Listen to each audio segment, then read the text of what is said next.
Bismillahirrahmanirrahim.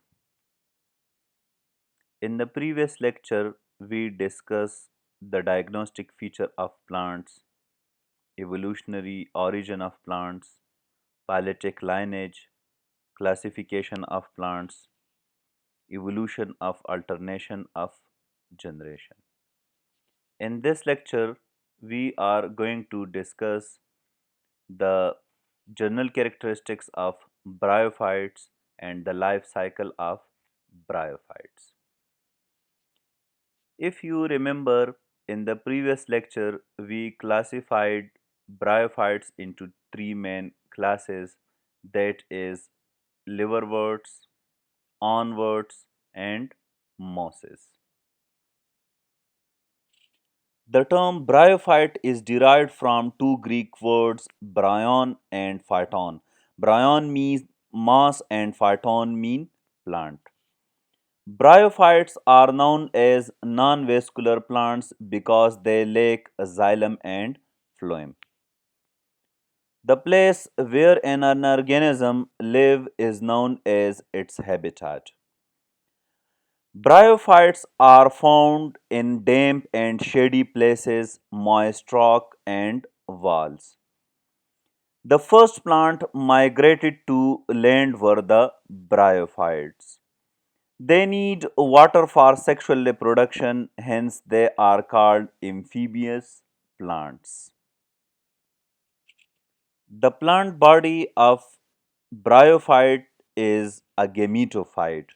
The gametophyte is haploid, having a single set of chromosome, and it is autotrophic. It may be thalloid, as the thallus can be seen in liverwort, or leafy, as the leaf like thallus may be seen in mosses. Vascular system is absent. Water, food, and minerals are absorbed by the general body surface through diffusion and osmosis. Here you can see the thallus-like structure, and in this picture you can see the leafy thallus. When the gametophyte mature, it produces male and female sex organ. The male sex organs are known as enthrydia.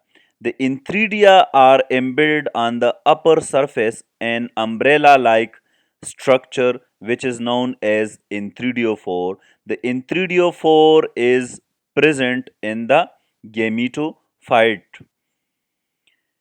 The Enthrydia produces large number of biflagellated sperms by mitosis. These sperm possesses two flagella which help them in movement from enthrydium towards the archegonium. The female sex organ is known as archegonia. The archegonia are embedded on the under surface of a star-shaped body which is known as archegoniophore.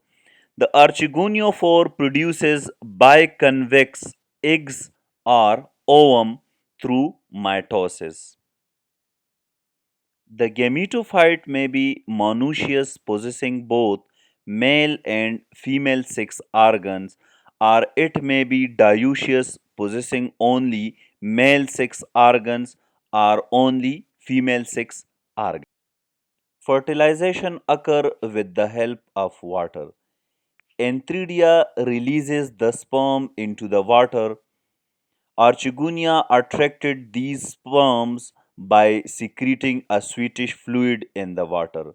The movement of sperm toward the archegonium is known as a chemotactic movement because the sperms are attracted by the sweetish fluid released by the archegonium. One of the sperm fuses with the egg to form zygote. The zygote retained inside the archegonium. After a period of rest, the zygote develop into embryo. Because embryo is formed at this stage, bryophytes are known as embryophytes. The embryo is later on developed into sporophyte. The sporophyte of bryophyte is diploid because it contains two sets of chromosome.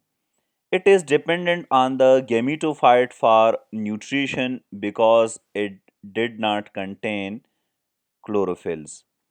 It can be differentiated into foot, seta, and capsule. The capsule contains an operculum. The operculum contains peristome teeth.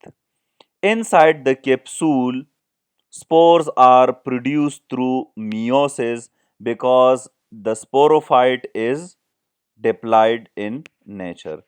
The spores, when fall on a suitable place, it germinate and produce gametophyte. Life cycle of Markensia. Markensia has a thalide structure. Here you can see the male thallus possessing antheridia and female thallus possessing archegounia. The antheridium is a multicellular short stalk club-shaped body which is filled up with numerous small cells known as antherozoid cells or sperms. The antheridium bursts at its apex and the enterocytes are liberated it in a mass of mucilage. The mucilaginous wall surrounding enterozoid cells dissolved in water and enterocytes are set free. They are very minute in size, spirally coiled, and biflagellated. After ablation, they swim in water and collect at the apex of the moss plant. The archegonium is also a multicellular body, but it is flask shaped in appearance. It provided with a short multicellular stalk consists of two portions. The lower swollen portion is known as venter or belly, and the upper tube like portion is known as neck. The neck is long, narrow, and straight. Within the venter, there lies a large cell which is the ovum or egg cell, or it is also known as oosphere or female gamete. Above this lies a small ventral canal cells and higher up in the neck there are few neck canal cells. Except the ovum, other cells mentioned above are functionless and soon get disorganized. The neck at first remains closed at the apex by a sort of lid, but as the archegonium matures, the lid opens and allows the enterocytes to enter and pass through it. When the sperm fuses with the egg, fertilization occurs. After fertilization, the embryo is produced, first, uh, which is the first stage of sporophyte generation. The sporophyte is diploid in nature. The sporophyte develop into foot, seta, and capsule. The capsule produces spores by the process of meiosis. When the capsule releases the spores and the spore when placed on a suitable place, it germinates and produces a filament like structure which is known as a protonema. The protonema form the male and female thalli of the Markensia, or they may form a single thallus which contain both male and female sex organ. Hence the life cycle of the Markensia complete through this way. Life cycle of Funaria. Funaria plant occur most commonly on old damp wall, trunk of trees, and on damp ground during the rainy season, while in winter it is seen to dry up. It is gregarious in habitat where it grows. It forms a green patch or a soft velvet-like green carpet. The Funaria plant is about 2.7 centimeter or so in height and consists of a short axis with spirally arranged minute leaf-like structures that are crowded toward the apex. True roots are absent. It bears a number of slender multicellular branching known as rhizoids, which perform the function of roots. The axis of Funaria may be branched or it may be unbranched. The gametophyte of Funaria may be monoecious or it may be dioecious. In monoecious Funaria, both male and female branches are present. The male branch possesses entheridia while the female branch possesses archigonia. The entheridia produces sperms while the archigonia produces oospore or ovum. The sperms are released in the water which are attracted by the archigonia through a sweetish fluid. When the sperms enter into the neck of the archigonium, it travels down into the venter of the archigonium and fertilizes the egg. After fertilization, zygote is formed. The zygote produces embryo, which is the first stage of the sporophyte of Funaria. The embryo develops into foot, seta or stalk and capsule.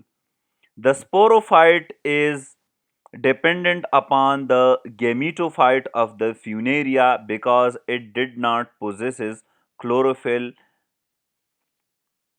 The foot of the sporophyte absorbs nutrient and food and water for its nourishment.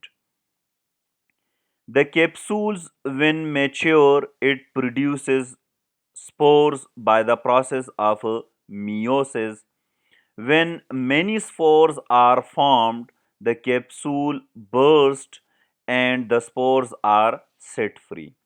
When these spores placed on a suitable place, the spores germinate and produce a filament-like structure which is known as protonema. Protonema is the first stage of the gametophyte generation of the Funaria.